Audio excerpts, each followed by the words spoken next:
Today we will be painting a human character. That could be an original character that you created yourself, or it can be from a reference photo, or it can be from one of the samples that I have in class. I used a reference photo and I sketched out this figure. And I'm going to show you how you can transfer this figure to your watercolor paper. Everyone should already have their character drawn out on a piece of regular drawing paper. And if not, you can go ahead and use the references that I have. And you would take this drawing and you would go ahead and put the graphite transfer paper underneath it. And underneath that, you will put the watercolor paper. And you may have to clip it in place so it doesn't move. Now, using a regular pencil, you're going to go ahead and trace your drawing, and that is going to be transferred to the watercolor paper underneath. I tried using my liner, but it actually did not help it transfer. So go ahead and use your pencil. Make sure you outline everything that you want to see on your watercolor paper. I outlined every single thing: the eyeglasses, the lips, the hair. I even outlined some of the wrinkles in the clothing, but I didn't add any details.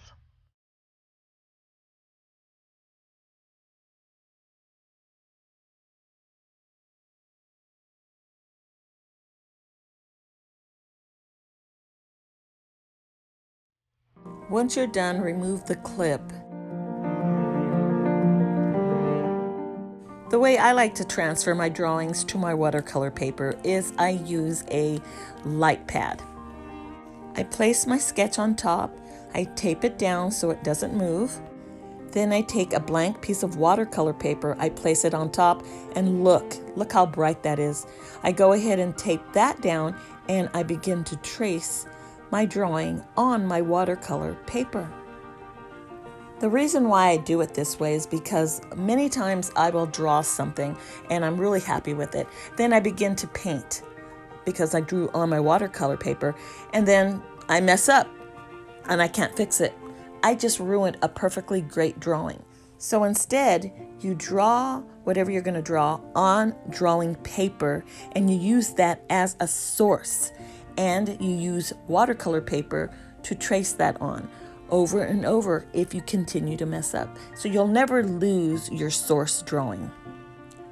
And there it is. There's my drawing on my watercolor paper. Now I have the one with the graphite tracing, and I have the one with my pencil. Now the graphite is not easy to erase, so that's why I like to use the light board. This way I can use my erasable colored pencils. Now let's mix some skin tones. For this class, we are going to use yellow ochre, crimson lake or Q rose, which is your cool red, and just a touch of cerulean blue. You don't have to use cerulean blue, but it tends to make more of a brown olive tone. And also you can use your Van Dyke brown or your burnt sienna if you want darker tones. When mixing skin tones, you want a lot of water in there, so you can use a dropper or your brush.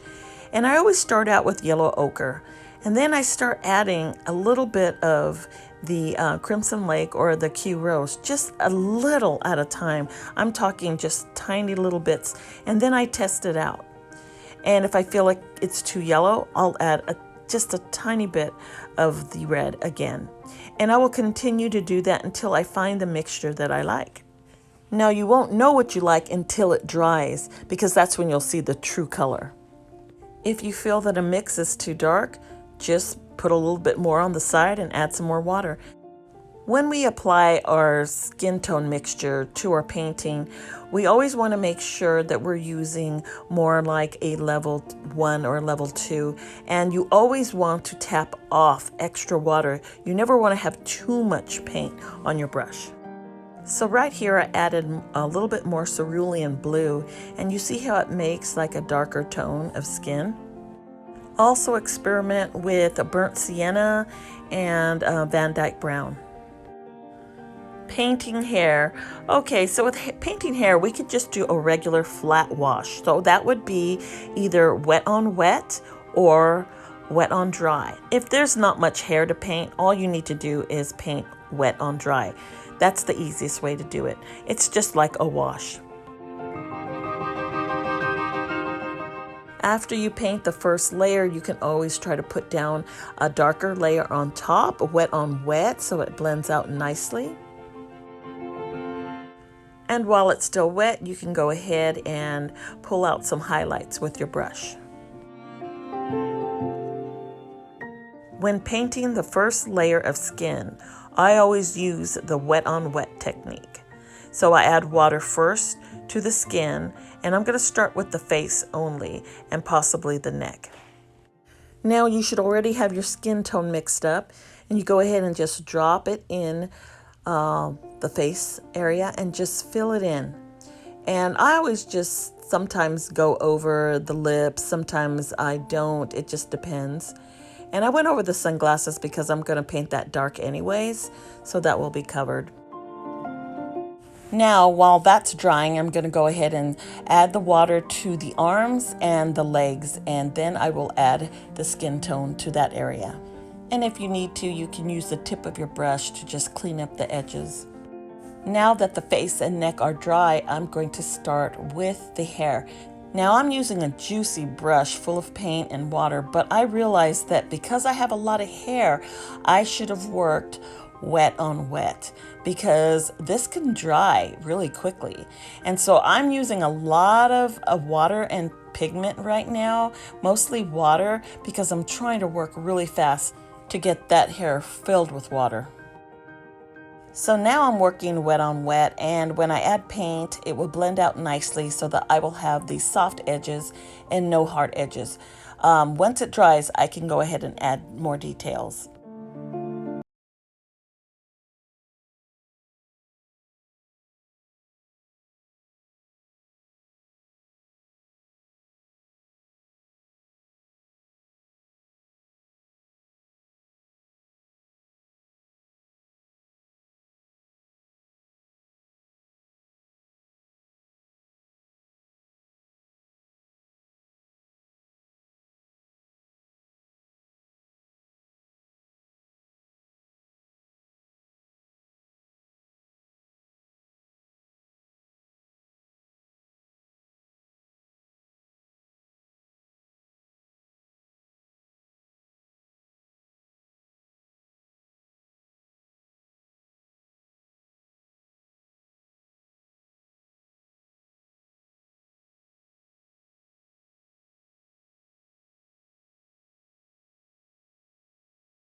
Video stopped recording and I didn't know it, and I went ahead and finished the painting. So I'll just show you what I ended up doing. This is the first layer, and so that's the most important part.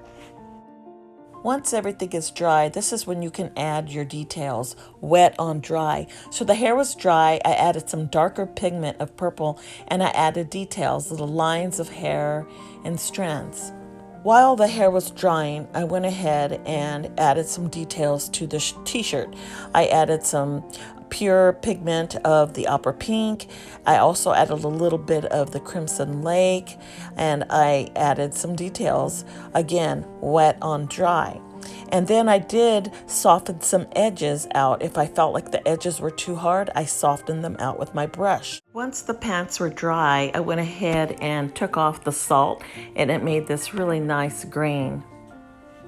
Working wet on dry, I added some details with the ultramarine blue. I added shadows, I added a line. I added patches in a pocket. And I added some little outlines to the cuffs at the bottom. If I saw any edges that were frayed or not straight, I cleaned them up, and this is what I got. But I created another video to show you how I did the shading for my face. In this example, I'm putting on the first layer as I did previously. And while it is still wet, I grabbed a piece of paper towel and I went ahead and blotched out some highlights on the face.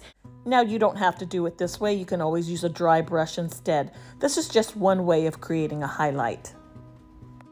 So now I'm painting the rest of the skin with the same color I used for her face. So now I'm going down to her feet right here, and her tennis shoe looks white in the photo, but it does have hints of grays and blues, so that's what I'm adding. Now right here, I am doing her hair. After completing one layer, I let it dry, and then I added a second layer. I let it dry, and I add a third layer. Usually that's how you build up color in watercolor. Here I'm pulling out some highlights using a damp brush and then wiping it on my paper towels. Now that the hair is dry, I am adding some facial shadows. I'm looking at my reference and I'm just adding some darker pigment that I already pre-mixed, and I'm adding the shadows. But I also noticed that there's parts by the hair that aren't completely dry and they kind of ran into the face. You can clean that up easily with a dry brush, and I'll show you in a little bit. With watercolor portraits, there's always an ugly stage, but you always use a damp brush to soften edges like I'm doing here and blending things out. So what I'm doing is I just have a little tiny bit of water on my brush and I'm softening up those edges to help them blend smoothly. This is not scrubbing, it's only blending, so you're using your brush in a soft way. Right here by the eyebrow, I see some paint coming from her hair. So I use the damp brush and I'm lifting off that paint, and then I'm drying my brush off on a paper towel, and I fixed it. So a lot went on here with adding the eyebrows and the eyes and all the little details. There's a lot of work going on, and I can't show the whole video because it would just take too long. But here I am adding shadow to the neck and other parts of the face.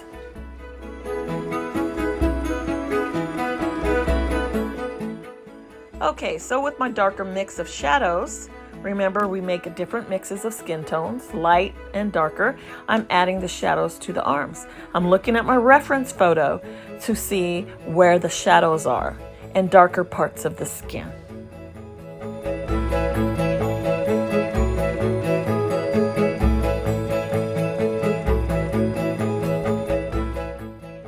Okay, so now that I brushed off all the salt from the pants, there's no more salt on there, I am adding some details using some darker pigment on the jeans.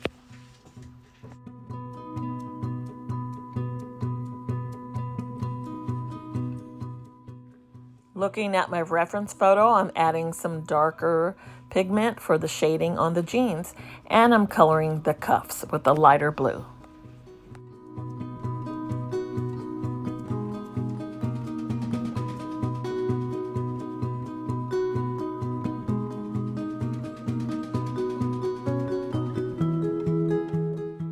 So her blouse wasn't supposed to have any of these cool little splashes, but I accidentally got salt on her blouse, just a tiny bit, not a lot, and I kind of like the cool spots that it made.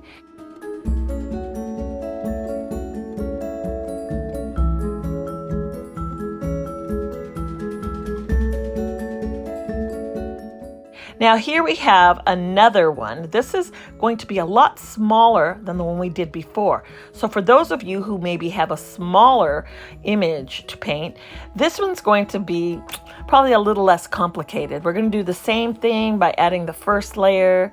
And now, even before it dried, it was a very thin layer, so it wasn't too wet. I started adding the darker shading to the face, so it kind of blended immediately, and I'm pulling out any highlights as needed.